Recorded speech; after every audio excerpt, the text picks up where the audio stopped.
Time now for a truth or fake, and I'm joined by Vedika Bahl. Vedika, since the start of Israel's ground offensive, access to electricity and water has become an ordeal in Gaza. Tell us more about that. Yes, Ketavan, that's right. For several weeks now, residents of the Gaza Strip have been reporting those same difficult scarcities. I'm talking long queues just to get access to drinking water and barely their electricity. This post from Palestinian media, the Quds News Network, includes some images to illustrate just how difficult it is just to charge your phone in Gaza at the moment. Now, in terms of fuel, Israel has blocked fuel deliveries to the Strip since October, saying that it doesn't want any fuel to help Hamas. Of course, some shipments have made it through via humanitarian aid and international pressure, but the lack of fuel has also shut down Gaza's only power station as well. So what we know, Ketavan, is that the situation is extremely precarious. And as well as blockades by Israel, we can assume that the offensive on Gaza has also significantly damaged these resources. How do you fact check that? Yes, absolutely. Water infrastructure in Gaza has been significantly damaged since this conflict began. Palestinians claim that this includes the damage of a water tower in Rafah in the South Strip that was allegedly turned to debris in an Israeli airstrike. Now, according to this post, this water tower exists in the Al Tanur neighborhood of Rafah. And using Google Earth, the France 24 observers team actually managed to geolocate a water tower in that exact part of the city. So these are satellite images from Google Earth.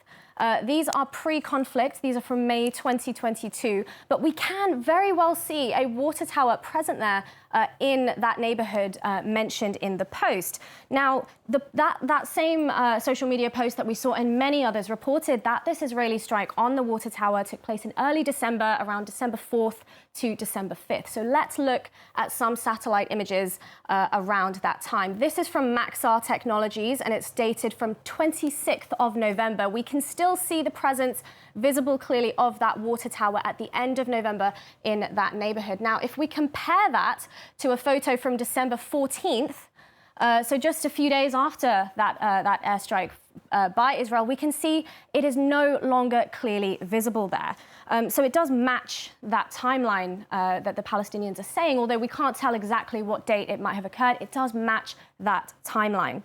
Now, it's not just drinking water affected for Gazans, it's also their water treatment plants that are being destroyed as well. In this satellite imagery here, we can see in South Gaza a huge plume of black smoke emerging there in the south. This is using Sentinel EO browser. And this is on November 16th. That's when this black plume was recorded. Now, if we take a look at a water plant in that area on November 11th, we can see that the plant is still standing. It's written power plants there at the top, but the plant is still standing November 11th. However, November 17th, it is barely visible there. It is damaged. Again, this does match the course of events claimed by the Palestinians and it does point to an Israeli airstrike on this water infrastructure, Ketavan.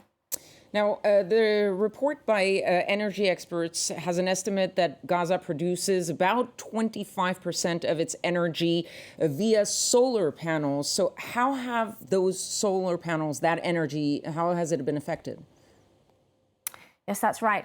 That report from the Center for Strategic and International Studies states that Gaza has the world's largest network of solar panels. And the France 24 observers was able to identify some strikes on those installations. Now, this is from the neighborhood of Dar al-Balah. So what we can clearly see there is some solar panels right next to a water treatment plant.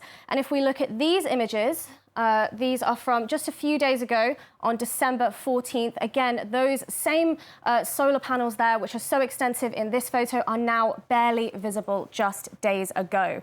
Now, the observers team spoke to one of the authors of that report, Will Todman, and what he said to us was that, if I could There we go. What he said to us was that it's difficult to know whether Israel, were intentionally trying to destroy the solar panels or the entire power station. But it's also reiterated that most of the power of the solar panels destroyed in Gaza are actually residents' own panels that they've installed themselves to help them cope with many years of Israeli-led power control. And so that's their own solar panels that are being destroyed. So the loss of those really does remove another source of power for the people of Gaza. Ketman.